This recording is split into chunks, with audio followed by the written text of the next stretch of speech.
আল্লাহ তাআলা বলেন, ওয়া তাসকুতু মিন ওয়ারাকাতিন ইল্লা ইয়ালামুহা ওয়ালা হাববাতিন ফি যুলুমাতিল আরদ।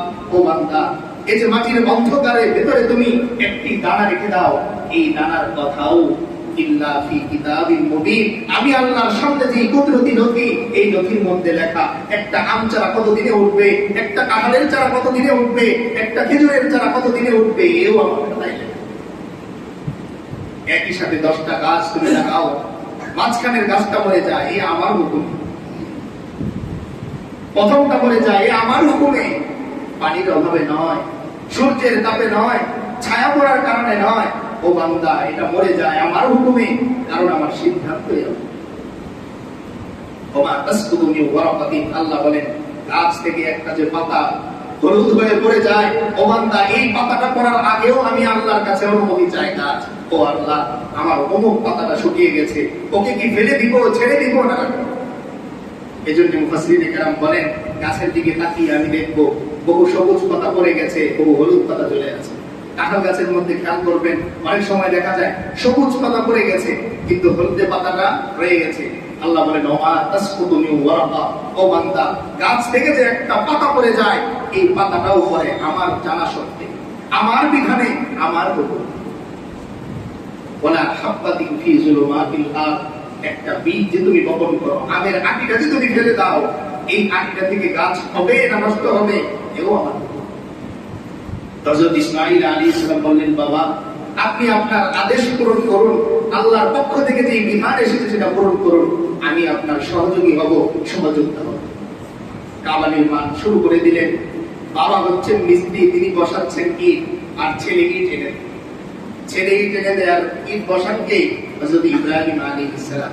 এভাবে যখন আস্তর বড় হয়ে গেল, দেয়াল উপরে উঠে গেল, তিনি আর নিচ থেকে ইট বসাতে পারছেন না। তখন এই যে মাকাম ইব্রাহিম যে বলা হয় পাথর খণ্ড, এই পাথর খণ্ড হযরত ইসমাঈল আলাইহিস সালামকে দিলেন। বললেন, বাবা, এই পাথরে দাঁড়ান আর আপনি ইট গাঁথেন।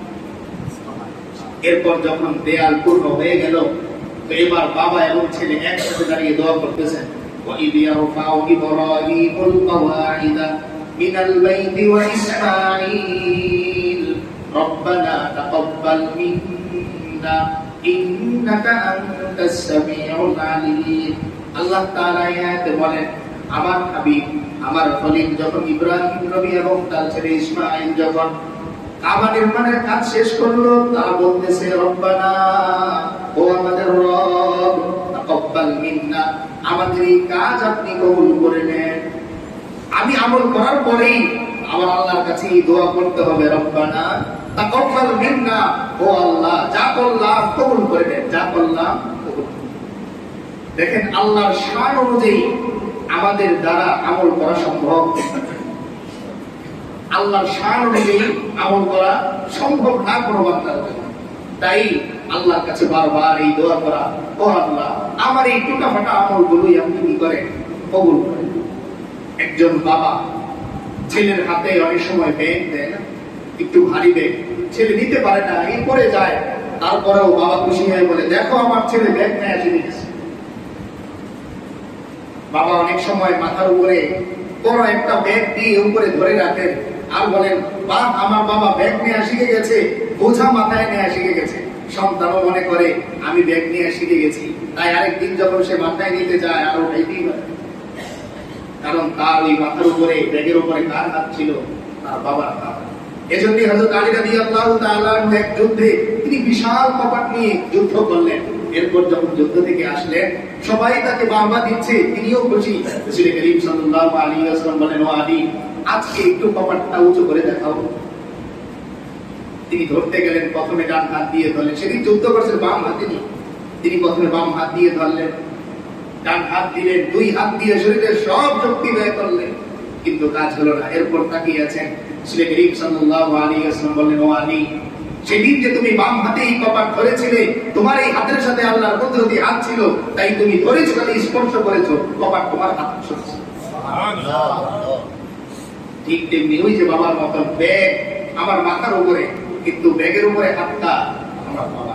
ঠিক তেমনি বান্দা যখন আমল শুরু করে, তার আমলটা আল্লাহর শান অনুযায়ী না হলেও আল্লাহ ফেরেশতাদেরকে ডেকে বলেন, ও ফেরেশতারা, তোমরা না বলেছিলে আমার এই বান্দা মারামারি করবে, إذ قال ربك للملائكة إني جاعل في الأرض خليفة قالوا أتجعل فيها من يفسد فيها ويسفك الدماء ফেরেশতারা অভিযোগ করছিল, ও আল্লাহ, আপনি কাদেরকে বানাবেন? আমরাই তো আপনার তাসবিহ করি, আপনি কি এমন কাউকে দুনিয়ায় পাঠাতে চাচ্ছেন যারা রক্তারক্তি করবে, হানাহানি করবে, আপনার দিন থেকে দূরে সরে যাবে, ইবাদত থেকে দূরে সরে যাবে? তাই বান্দা যখন আমল শুরু করে দেয় আর আল্লাহ তাআলা ফেরেশতাদেরকে ডাকেন, ও আমার ফেরেশতারা, তোমরা না বলেছিলে আমার এই বান্দা নামাজ থেকে দূরে থাকবে, তোমরা না বলেছিলে আমার এই বান্দা হজ থেকে দূরে থাকবে? দেখো আজকে বাইতুল্লাহর সামনে দাঁড়িয়ে আমার বান্দা বলতেছে লাব্বাইক আল্লাহুম্মা। বান্দা যখন সিজদায় পড়ে যায়, এই দৃশ্য আল্লাহ তাআলা ফেরেশতাদেরকে ডাকেন আর বলেন, ও ফেরেশতারা, দেখো তো কার সামনে আমার এই বান্দা মাথা নত করছে। আমি না বলেছিলাম ইন্নী আ'লামু মা লা তা'লামুন, ও আমার ফেরেশতারা, তোমরা তো দেখতেছো মারামারি করবে, কিন্তু আমি আমার কুদরতি চোখ দিয়ে দেখতেছি সব বান্দা মারামারি করবে না, কিছু বান্দা আমার সিজদায় লুটিয়ে পড়বে। সব বান্দা তার আঙুল নাড়িয়ে বড় গলায় কথা বলবে না, কেউ তার আঙুল দিয়ে কোরআনের পৃষ্ঠা পড়বে, আয়াত পড়বে। সব বান্দা তার জবান দিয়ে গালি দিবে না, কিছু বান্দা আবার সামনে দাঁড়িয়ে, ও আল্লাহ আমি উপস্থিত, এই কথা বলবে।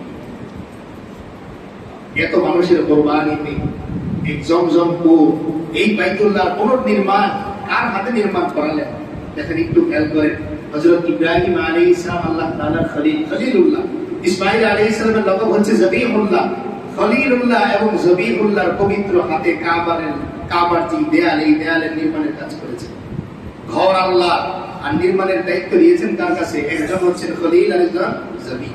এই দুইজন ব্যক্তির হাতের স্পর্শে এই কাবার এই দেয়ালকে আল্লাহ তাআলা উঠিয়েছে।